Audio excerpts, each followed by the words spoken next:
The parliamentary opposition is this evening calling on the government to outline how it plans to deal with any sharp increase in the price of oil and the impact on Jamaica's economy.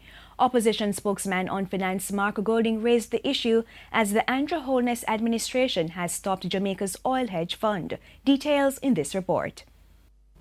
Oil prices affect every single Jamaican. If the price goes up, it can also send up electricity bills, gas bills, bus and taxi fares, food bill, and the cost of other manufactured goods.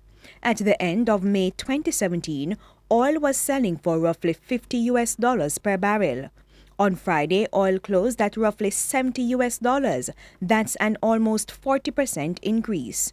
Plus, analysts believe that by next year, it may skyrocket to $100 per barrel.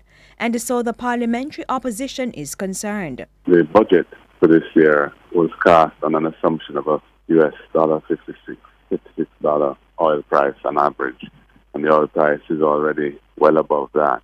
And based on the uncertainty of events in relation to both Iran and also Venezuelan production, it seems that the price could continue to trend upward. We haven't heard anything from the government on this, and we are concerned because it can impact the balance of payments of the country and flow through to our reserves and inflation, both coming under pressure. Against that background, the opposition questioned the lack of an oil hedge program for Jamaica. That's basically an insurance policy to protect against rising oil prices.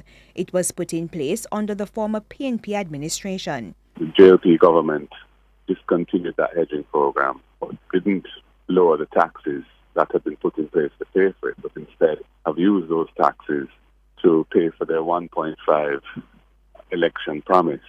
And indeed, they've increased those taxes. So what has happened is that Jamaica no longer has the benefit of the protection of a fuel oil hedge and is exposed to the full effects of rising oil prices. And this is at a time when we no longer have the benefit of Petrocaribe funding for our oil import. Mr. Golding therefore wants the government to urgently address the issue.